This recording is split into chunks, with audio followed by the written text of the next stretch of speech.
Steve, you and I have been quite busy in the world of Burning Shores. That's right, this is the latest DLC for Horizon Forbidden West. And dude, what a DLC that was. I finished up my DLC time in about 26 hours and it flew by. It ended, I looked at my time and went, really? I honestly thought I was only there for like 10 because it just, dude, it was just gone. I felt like I blinked and it was over.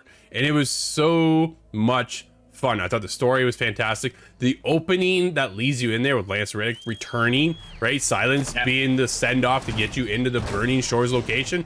Man, it was such a heartfelt experience to have Lance there maybe one last time. We don't quite know, right? But it was a nice little setup and a farewell to one of the most beloved characters, not only in the game, but a craftsman himself in his own right. So I thought the opening was fantastic. You get in and it sets you up, dude, for just a ride.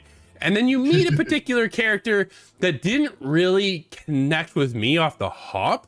Seika is from another tribe that basically brings you in, and that kind of sets up the hub world and then the rest of the game for you. And this kind of conversation, banter that goes back and forth, and you get the feeling of where Seika is with her tribe, where Aloy was with her tribe. And then you gotta get into the whole who's the villain of the game this time round and his over demeanor, and he's so cool and he thinks he's the world's greatest gift and all this kind of stuff. Dude, there was a lot of cool things going on here. And I wrapped it up, Steve, and I thought, damn, it's done. That's kind of now granted I could go back, right? There's still more if I want to go grind out for more machines and more gear, but the story content for me is finished. I think I even did all the side quests. Like, I had so much fun. But as I said, 26 hours in, gone in a blink of an eye. That was my experience, Steve. I could keep gushing all day about Burning Shores. One of the best DLCs, dude, I played this year or in a long time period. Steve, what are your thoughts? Value for money, this DLC. I'm always a little bit biased because I've always got a passion for this game, and I'm one of these ones. I've done the story, but I love going back for a few hours just to do a little side quest or try to go for that platinum and get there eventually. But I will just quickly say one thing. This DLC is only a PS5 exclusive. Yes. It will not work on the PS4 because I read up on it. Apparently, because of the cloud system, the PS4 will not render it good enough or powerful enough to make the cloud situation because you do a lot of flying. And I have to say, this map is absolutely, it's a big map. It is big. I was very, very surprised. And I will say that you talked about silence at the beginning. Yeah. You have to complete the first story, Horizon Forbidden West, to carry it on.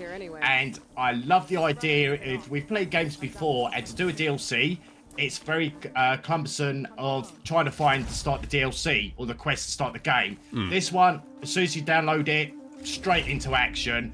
And for this DLC for $27, new outfits, new machines. Oh man. There's about 6 parts to the main story. I think there's a few side quests as well as extra stuff. And you got a new water wing now that you can actually fly in the water. Yeah, dude, swim underwater. I was in love. Like, honestly, it was great to be back with Aloy once again and continue her story. The personality between Seika and Aloy was an interesting duo, I thought, at the end of the day. Something we haven't really experienced yet in Horizon. So to see this come over, I'm definitely curious, because the way Horizon Forbidden West ended, as you said, Steve, you needed to play that in order to play Burning Shores. Continues on afterwards, right? There's another threat. Yeah. And that's kind of where it sets that up. But they talk about some of the events from Forbidden West. And it kind of keeps pushing a little bit more and a little bit further into what this third game essentially could be. And we're kind of left with some more questions. And at the end of it, will we see Seika again? Will we see some of these other crew members, right? Who else are we going to see for 3? Because wrapping it up, I was like, yo, we're so far away from 3, and it hurts to think about, right? Like, we're so far away from continuing. Will we wrap up Aloy's story in 3? I don't know, but for Burning Shores, man, I'd love to go back, but I just don't know if I actually will. Once the story was done, and I'll touch on this and say this.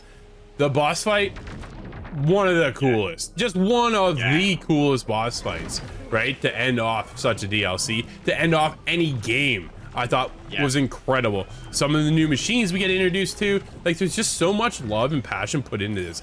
I do feel bad for those who are only on PS4 still, because they're gonna miss out on one of the best experiences in Horizon that they're not gonna get to enjoy. So hopefully they are able to kind of come over to PS5 and experience this, because this is a DLC you do not want to miss. Do not miss out on Burning Shores.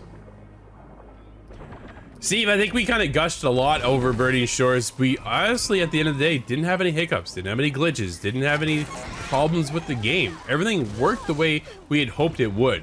And for $30 DLC that kept us going, kept me going for 25, and I still can go back. Dude, this is a perfect DLC. For me, I'm there with a 10. What about you? Well, like you, and we gave it a 10 for the base game, and as we just mentioned, I couldn't find no issues at all with this game. Yeah. So I'm giving this a 10, and bring on the third one and to see if we can get a hat trick. Absolutely.